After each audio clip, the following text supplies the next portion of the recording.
Hola,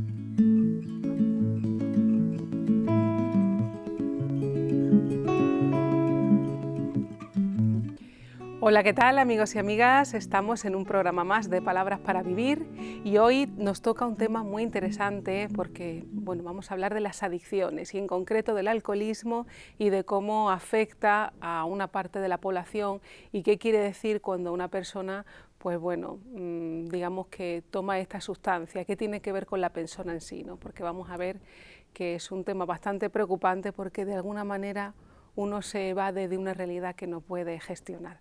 Así que vamos a ver las claves para mejorar tu vida y para no aferrarte a esa situación en la que en muchas ocasiones las personas se desvían de ese goce que es la vida. Y bueno, luego tenemos ese goce también que es la poesía, que es el amor, el humor, la música, esas píldoras vitales, ese rincón del pensamiento que nos ayudan a ampliar horizontes y a seguir con nuestras palabras para vivir. Así que vamos a la próxima sección.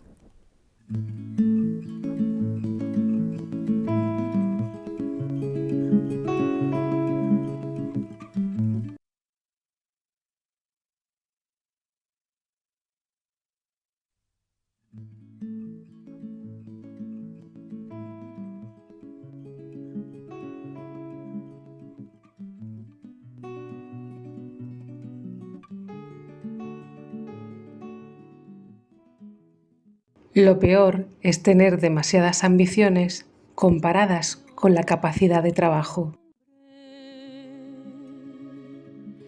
Pero un hombre que construye semejante soledad, semejante fortaleza de palabras unas contra otras, águila voraz en medio de las cumbres y todavía más, no es un hombre solitario,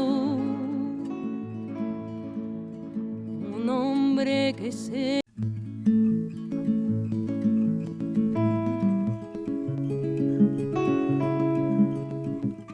Hola, ¿qué tal amigos y amigas? Estamos en Palabras para Vivir y contamos con la presencia de Clément Lunis para hablar de estos temas de la actualidad y estos temas tan importantes para la vida cotidiana y para cada uno de nosotros y nosotras. ¿Qué tal, Clément? ¿Cómo estás?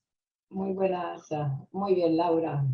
Y veo que tú también, ahí florecida, muy bien, primaveral, Es que con el psicoanálisis se florece.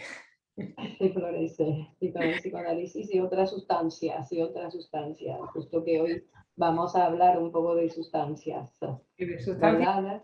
Y en concreto vamos a hablar de una sustancia que está socialmente, digamos, como más permitida, ¿no? Es una, digamos, una droga, ¿no? Entre comillas, de curso legal, ¿no? Porque ya depende del uso que se le dé, ¿no? Vamos a hablar del alcohol, ¿no? Del alcoholismo, porque no es lo Claro, porque mismo. también decimos que hablando de drogas, también a veces, ¿no? Escuché amenaza que decía que a veces hay personas en nuestra vida que son como drogas. Claro, es que se te va a decir. ¿No? Que no es solamente la sustancia, que son esos objetos que puede ser el alcohol o Claro, también puede ser relaciones sociales, ¿no? claro que no es la sustancia, sino es la estructura que tiene la persona que busca eso para qué, vamos a ver para qué, ¿no? Y también quería decir que también hay que diferenciar, ¿no? Porque el alcohol se puede utilizar en determinadas circunstancias para celebrar algo, ¿no? Que está muy incluido socialmente. Pero una cosa es el uso que uno haga de ello, ¿no? Y también, por ejemplo, incluso en determinadas parcelas religiosas vemos que el vino, por ejemplo, también ha sido como un elemento muy incluido para como un símbolo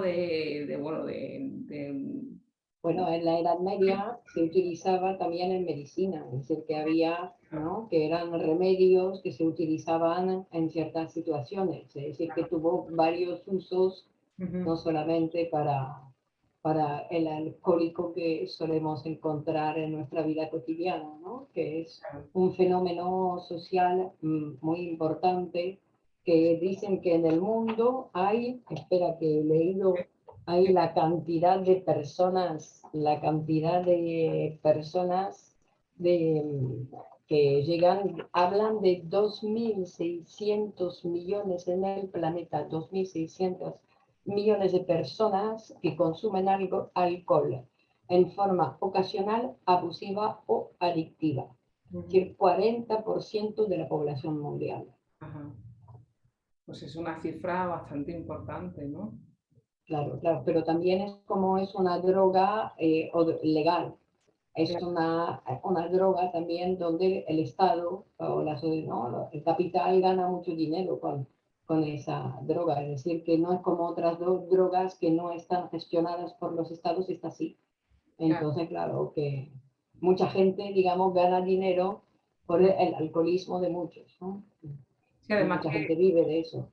que eso que es muy accesible, además que también económicamente no es una droga, no vamos a decir, o una sustancia muy, muy cara, ¿no? Que económicamente pues se puede permitir la mayoría de las personas, ¿no? Pero debemos insistir que claro, que no es la sustancia en sí, sino que es el uso que uno haga, y vamos a hablar un poco de esa situación psíquica de la persona, que cómo es que utiliza, para qué se utiliza el alcohol y qué quiere decir, ¿no? ¿Qué se pone en juego ahí en esa estructura de la persona que utiliza ese elemento externo? ¿Para qué? ¿Para qué estamos hablando ahí, ¿no? Porque vamos a pensarlo desde la persona, ¿no? ¿Qué le lleva a una persona a utilizar el alcohol de manera abusiva, ¿no? ¿De qué está hablando ¿Cuál ahí? es la satisfacción que encuentra en eso, ¿no?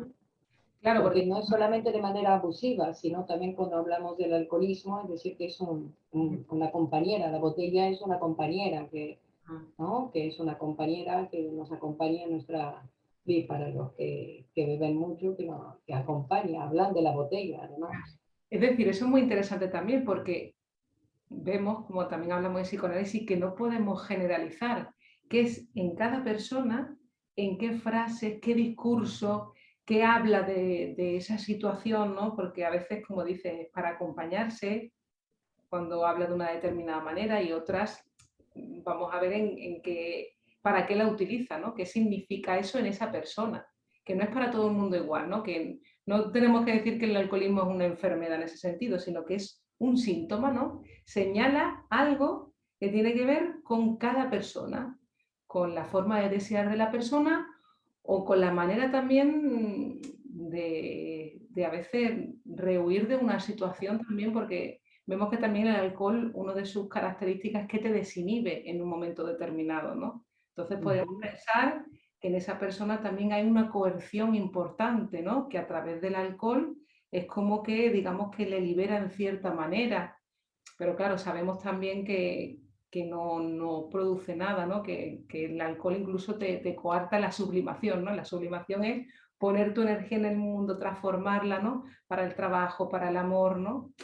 Digamos que te destapa, te desinhibe, pero no puedes utilizar esa energía para otra cosa, ¿no?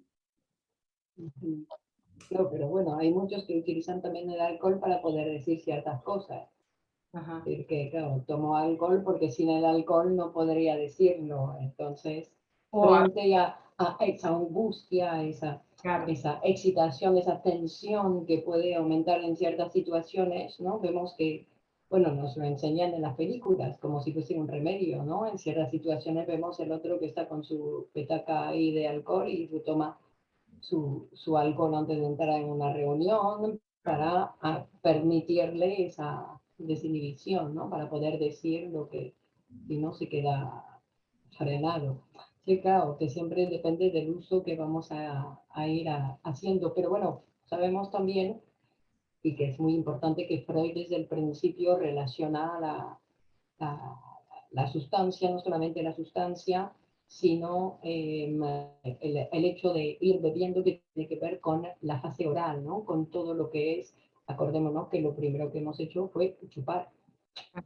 Es decir, la primera acción del bebé es chupar, entonces es como un desviado, transformado, pero es como volver ¿no? Digo que es un poco como el que fuma, que también tiene que ver con esa pulsión oral. Te da risa, no ¿no? me Te digas da que risa de estamos pensar que chupando. la botella es como la teta materna.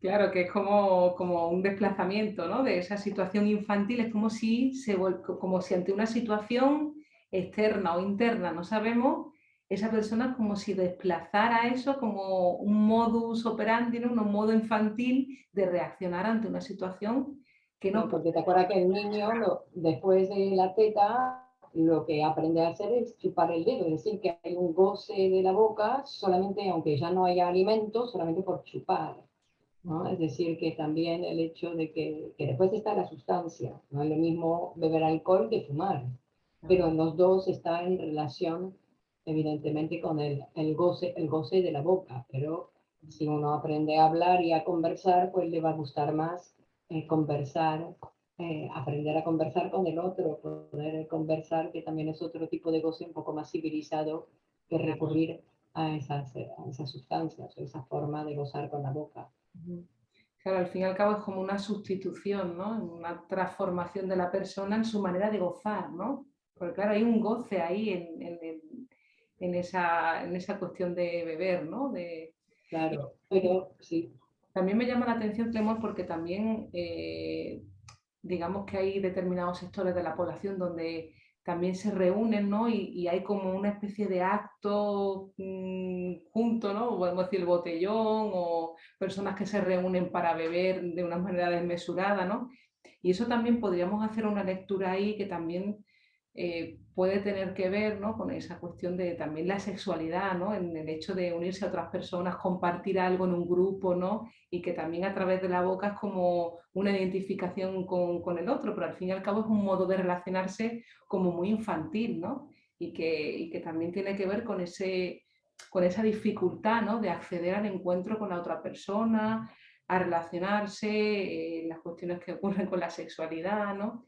Que también se Eso muestra. sería el consumo ocasional, ¿no? Es el que bebo, pero solamente en el botellón. Después, cuando hablamos de alcoholismo, vamos a hablar de personas que necesitan sí o sí, es decir, que dependen de la botella, dependen de ese encuentro con la sustancia, que sea con la botella o que sea para cada uno, será una cosa diferente, ¿no?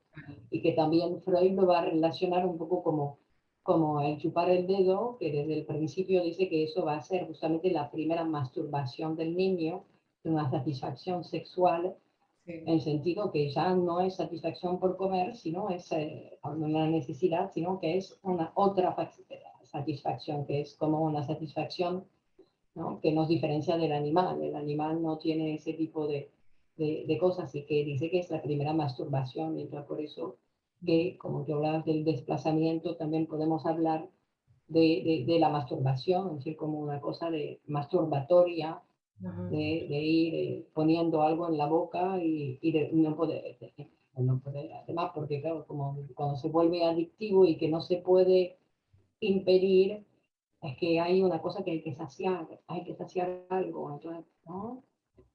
Saciar algo que es imposible de saciar, Ujú, pero que el sujeto no lo soporta.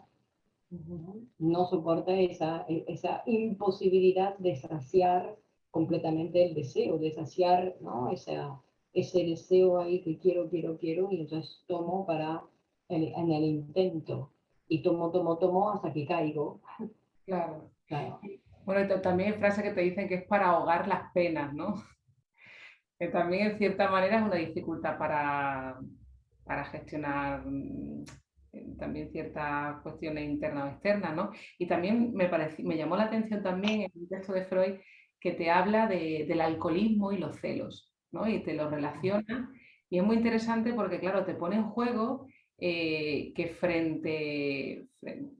bueno, podemos hablarlo también en posición masculina y femenina, ¿no? Frente al otro, pues digamos que en todas las personas hay deseos, digamos, homosexuales, ¿no? Deseos que a veces por la moral de la persona no los tolera, porque partimos de la base que todos nosotros nacimos de nuestra madre y en todos nosotros hay una disposición bisexual, ¿no? Que no quiere decir que uno vaya a elegir a un hombre o una mujer en determinado momento, ¿no? Sino que habla de esa disposición que tenemos. Entonces, frente a sus deseos homosexuales reprimidos hacia otra persona de su mismo sexo, ahí digamos que incluso el alcohol funciona de vehículo, ¿no? Como para esos deseos homosexuales, digamos proyectarlo en su pareja, ¿no? Es decir, hay unos celos delirantes tú eres la que desea ese hombre, ¿no? Se le mete entre ceja y ceja un hombre o una mujer determinada, ¿no? Que también estamos hablando de hombre y mujer, y ahí en esa cuestión del alcohol vemos que incluso aparecen esas conductas, ¿no? De maltrato al otro, ¿no? Que también utiliza ese vehículo del alcohol como medio de, digamos, que poner en juego todos esos instintos, ¿no? Que aparecen en la persona, y que ahí estamos hablando de una persona que está fuertemente reprimida, ¿no? Y que Claro. el alcohol es como le produce una especie de alivio en un principio porque le desinhibe, pero claro, luego te monta la Ajá. paranoia, luego te monta la Ujú, paranoia, ¿no? Y ujú. aparecen pues bueno, todas esas situaciones y circunstancias que la persona realmente no puede manejar y que tiene que ver con sus deseos reprimidos, que luego, claro, luego se va al bar o con ese grupo de amigos o con ese grupo de amigas, ¿no? Y ahí pues vemos que Claro que no levanta la represión. ujú, No levanta, desinhibe, pero no levanta la represión. Es decir, que la represión sigue ahí, es decir, ese deseo que no tolera, claro, pues sigue estando ahí y se mantiene. Pero bueno, es un tema muy complejo, sí, digo, porque toca muchas facetas. Es decir, que el alcohol sirve para cada sujeto de un modo diferente, claro, ¿no? Es decir, claro, que Freud nos habla, además, a lo largo de toda su obra, nos habla de ese, que tendríamos que hacer otro programa para seguir hablando de la presencia de ese fenómeno en nuestra vida, ¿no? claro, Que poca gente dice, no, no, yo no bebo. claro, Poca gente. sí, poca gente, la verdad. Que somos Pero todos consumidores. muy bien, pues consumamos el siguiente programa. Muy bien, sí, mejor. Muy bien, pues Muy bien. muchas gracias, nos vemos la próxima. A Y ti, tomad nota seguimos la próxima. que consulte a un psicoanalista. Clemón, si quieres dar tu número de teléfono, por favor. Es el 626-890234. 626-890234. Aquí estoy, online. Muy bien, hay otras formas de vivir, ¿no? Hay Consigo. otras formas de vivir, sí. Muy bien, Muy bien. muchas gracias. Seguimos la próxima. Muchas gracias. Chao. Chao.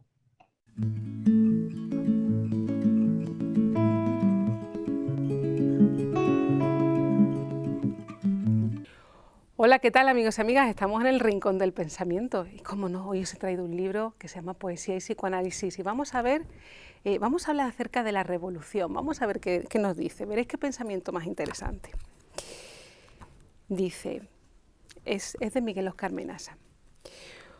Hoy día, donde tantas revoluciones fracasan, es cuando declaro para todos nosotros que el desorden es contrarrevolucionario.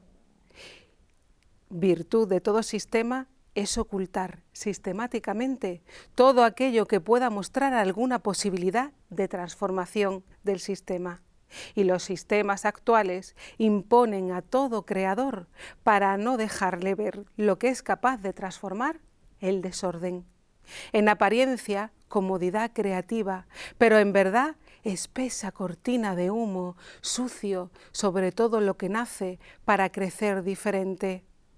Y nosotros, debemos confesarlo, antes de cambiar fuimos drogadictos del desorden.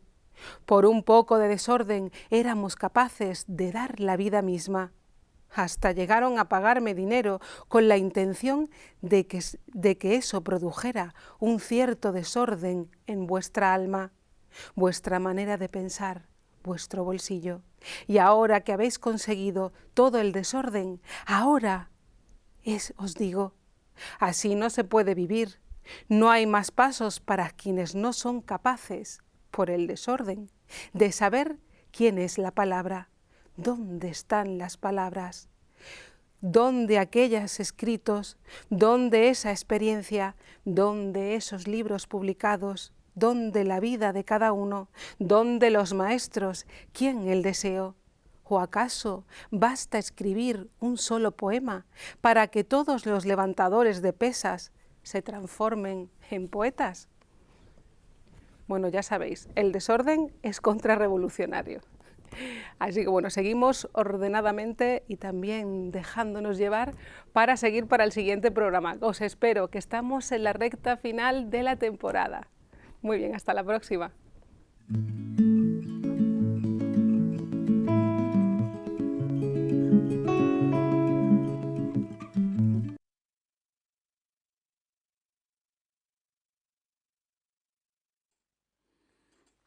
La pasión, la poesía. Entre la vida que no me pertenece, el amor, y la vida que soy, la locura, la poesía puede llenar todo ese vacío. Hablaba siempre en silencio, sin decirle nada. Ella pensaba en el futuro. Estábamos así, sentados uno frente al otro desde hacía siglos. Mi voz sonaba hueca entre los perfumes violentos de sus nalgas, abiertas como manantiales, como vertientes cristalinas de rocío, abriéndose al pequeño sol de la mañana. Mi voz se perdía entre la acústica marea. Sigilosos movimientos de su cuerpo, vulva enamorada, vulva de miel, diamante enfurecido, espesa vulva azucarada, sella en mis labios el silencio. Más que escuchar mi voz, ella seguía pensando en el futuro. Cabalgando feroz en su locura, yo soy ese pequeño sol de la mañana. Rómpete, como se rompe el cristal haciendo música, y ella se rompía sin escucharme. Bailábamos, éramos como un hombre y una mujer bailando. Ella me besaba las mejillas y en ese ardor yo le decía que la amaba. Después éramos capaces de detener la música para mirarnos francamente a los ojos. En silencio nos sabíamos famosos, reyes del gesto, opíparos comensales del amor. Mirarnos era como morir. Después aún seguíamos danzando levemente, instante de las formas, caídos uno sobre el otro. Yo no decía nada, ella era el futuro. Escribiré en silencio, me digo, y la poesía, alforja delirante, silencio perenne que necesita mi voz para vivir, llena mi vida de sorpresas, hiriente, jactándose de su momentáneo poder sobre mis nervios, habla para mí. Yo soy ella y ella es la poesía, juntas, como si nos hubiesen arrancado la tierra de la misma raíz. Ocupamos un solo espacio en tu corazón, somos el mismo tiempo. Ella y la poesía aman vestirse con las mejores sedas. Joya marina, flor, diadema de locura, brillos serpenteantes y topacios embravecidos de tanta luz, para tu cuerpo momificado, siempre igual cada vez, siempre diferente. Nutren sus cuerpos con manjares únicos, devorar limpiamente el universo y hacer el amor las enloquece. Cuando cierran la boca para morir en silencio, desean conocer de los sabores uno diferente. Siempre ambicionan estar en otros brazos. Y una vez más, doliente mueca sin sonido, comienza a latir. Abre sus ojos y pregunta, ¿es el atardecer o la mañana? Me desplomo a su lado para no perturbar el curso de sus sueños. En silencio dejo de vivir. Ella sueña y la noche se puebla de sonidos, misterios, ardores de su cuerpo, y la música son ronquidos, son el bravío mar y la torpeza de sus dientes trechocándose en la sombra, cataratas volcánicas de lejanía y nube. Ruidos ardientes anuncian el final de la ternura. Trenes ensangrentados en la guerra, chirriando a veces porque el dolor es inalcanzable. Su piel, brutal enredadera, trepa desordenada, bramido sideral, hacia las concavidades más remotas, hacia los vericuetos.